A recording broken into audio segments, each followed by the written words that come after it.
बहुत ही छोटे विषदंत होते हैं। मैं आपको इसके विषदंत दिखाने की कोशिश करूंगा।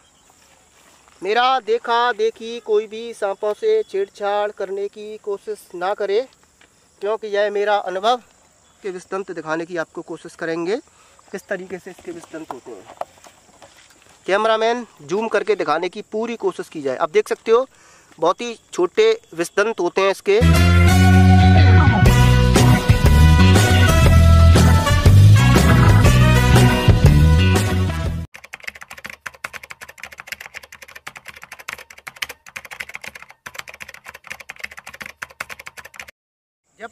जय परोपकार। अभी हमने थोड़ी देर पहले 2 सांपों को रेस्क्यू किया था, जिसमें कि एक भारत का सर्वाधिक विषैला सांप जिसको के निशाचर नाम से जाना जाता है, क्रेट, बहुत ही घातक विष पाया जाता है उसके अंदर न्यूरोटॉक्सिन।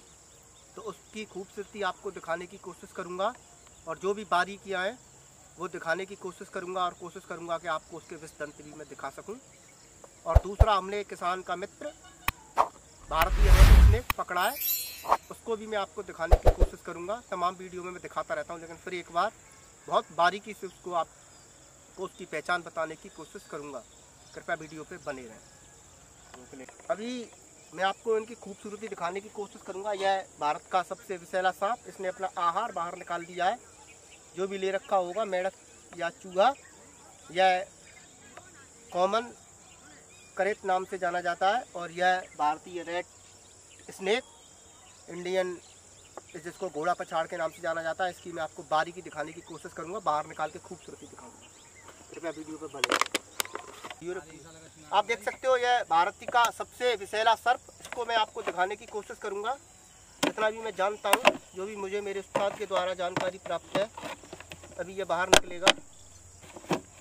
इसने अपना आहार बाहर निकाल दिया है, गंदा हो रहा है, लेकिन फिर भी मैं कोशिश करूंगा आप तक इसकी जानकारी पहुंचाने की।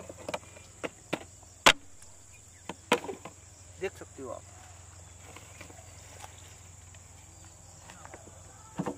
भारत का अत्यधिक विषैला सांप, जिसके के अंदर न्यूरोटॉक्सिन नाम का विष पाया जाता है, निशाचर, रात में निकलता है अपनी शिकार की तलाश में और अपने बहुत ही जहरीले विषदंतों से अपने शिकार के शरीर में अपना विष छोड़ देता है, जिससे उसकी मृत्यु हो जाती है चंद मिनटों में और यह फिर उसको निगल जाता है। इसकी सीधी सच्ची पहचान, इसके मुंह से लेकर गर्दन तक कोई भी निशान नहीं होगा, लेकिन ये इसके मुंह से लेकर पूंछ तक फिर आपको यह सफ़ेद वाइट निशान दिखाई देंगे जो पूंछ तक जाते हैं।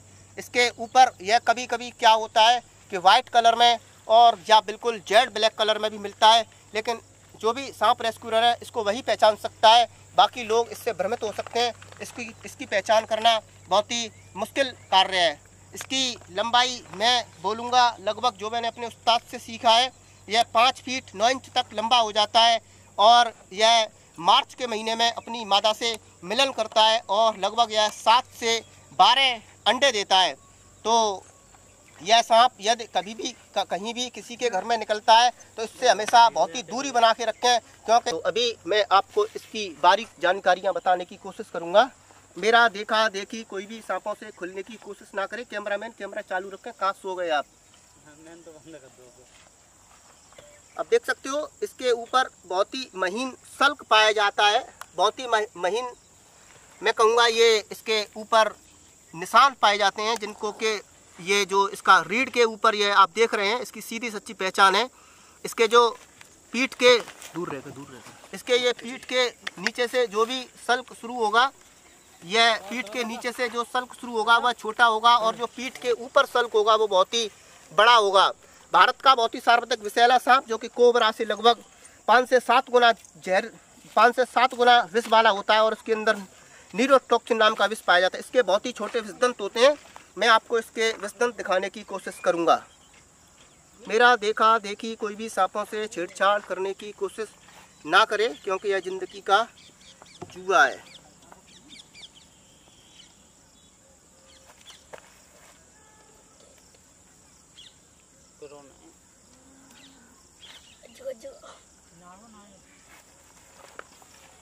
मेरा देखा देखी कोई भी सांपों से छेड़छाड़ करने की कोशिश ना करे, क्योंकि यह मेरा अनुभव इन जीवों के प्रति प्यार। तो इसकी किस तरीके से जबान, कितनी छोटी आँखें होती हैं, देख सकते हो आप। मुंह फाड़ रहा है, आज पहली बार इसने अपना मुंह फाड़ा है।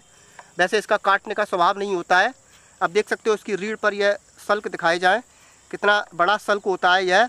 और इसके यह जो ये वाले सल्क है छोटे होते हैं, यह रीढ़ पर जो सल्क होता है ये बहुत ही बड़ा सल्क होता है। इसकी सीधी सच्ची पहचान, यह नीचे से वाइट कलर का, सफ़ेद कलर का होता है और ऊपर से ब्लैक होता है। और इसके ऊपर एक एक पट्टी है, कहीं कहीं इसके ऊपर दो दो पट्टियाँ भी पाई जाती हैं। अभी हम इसके विषदंत दिखाने की आपको कोशिश करेंगे, किस तरीके से इसके विषदंत होते हैं। कैमरामैन जूम करके दिखाने की पूरी कोशिश की जाए। अब देख सकते हो बहुत ही छोटे विषदंत होते हैं इसके। दिखा पा रहे हैं क्या? ये देखो, ये इसके बहुत ही छोटे विषदंत है। कैमरामैन साफ आ रहा है, नहीं आ रहा है? ये सूक्ष्म आँखों से देखे नहीं जा सकते हैं। आप समझ सकते हो, ये मुझे दिखाई दिया थोड़ा सा इसका विषदंत। कितने छोटे विषदंत होते हैं इसके। इतने छोटे विषदंत होते हैं कि इन्हें देख पाना भी बहुत ही मुश्किल है। बाल की जो भी बड़े बड़े रेस्क्यूअर हैं बताते हैं कि इसके विषदंत बाल से भी छोटे विषदंत होते हैं। तो आप समझ सकते हो जिसका बाल से भी छोटा विषदंत, तो आप देख सकते हो ये निकाला इसने अपना विषदंत। दिखा पा रहे हैं कैमरामैन? हाँ जी, दिखा पा रहे हैं। तो आप समझ सकते हो कि जिस सांप के इतने छोटे विषदंत होंगे, यदि वो दंश कर देगा तो पता भी नहीं चलता है इसका दंश कि हमें किसी बहुत ही विषैले सांप ने काटा है।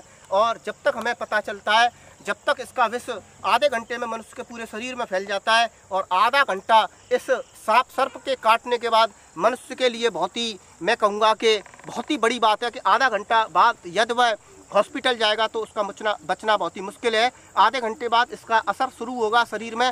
वो मनुष्य समझ पाएगा किस तरीके से उसके पेट में ऐंठन होगी, पेट में दर्द होगा।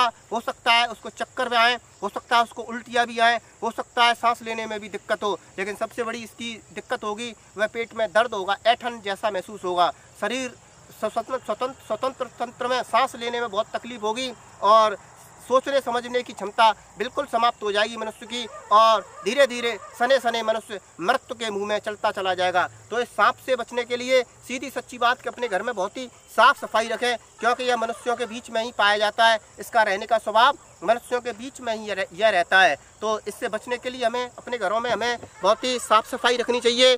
बहुत ही साफ सफाई के साथ साथ हमें अपने घरों में ऐसी कोई भी वस्तु नहीं रखनी चाहिए जिससे कि सांप आके उसमें छुप जाए, दुबक जाए। और जब भी हम अपने कपड़े पहने या जो भी हमारे सोने के बिछाने के कपड़े हैं, उन्हें जब भी हम पहनना चाहें, उन पर हम सोना चाहें, उन्हें हम प्रयोग करना चाहें, तो उन्हें हमेशा हम हिलाकर पहने, क्योंकि यह अक्सर करके मनुष्यों के कपड़ों के बीच में, गद्दों के बीच में, बिस्तर पे आके बैठ जाता है।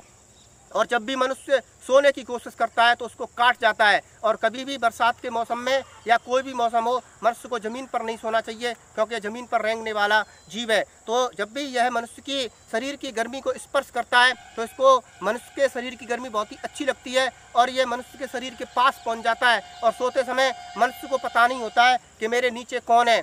तो क्या है, मनुष्य जब भी करवट लेगा या उसका हाथ या पैर उसके ऊपर पड़ जाता है तो यह उसको दंश कर देता है, काट जाता है। फिर मनुष्य को नींद में पता नहीं चल पाता है कि मुझे किसी विषैले जीव ने काटा है।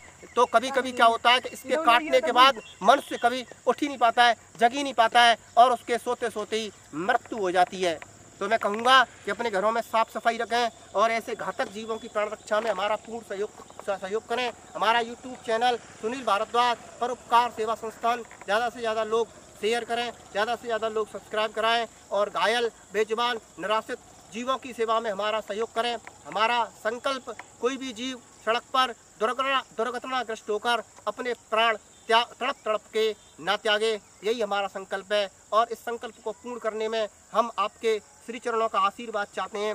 हमारे क्षेत्र के सम्मानित जनता जनार्दन हमारा पूर्ण सहयोग, हमें पूर्ण प्रेम दे। जय परोपकार, जय परोपकार। अभी मैं इसको आपको छोड़ के रिलीज करके दिखाऊंगा। ये अपने माहौल में कहीं भी चला जाएगा। यह जंगल है, आप कैमरा घुमा के दिखा सकते हैं, आप दिखा सकते हैं यहाँ पर कितनी हड्डियाँ पड़ी हुई हैं। कोई भी जीव आ सकता है, यहाँ पर मर जाते हैं, आप समझ सकते हो। जब ये हड्डियाँ पड़ी हुई हैं, उधर भी आप दिखा सकते हो कितनी हड्डियाँ पड़ी हुई हैं।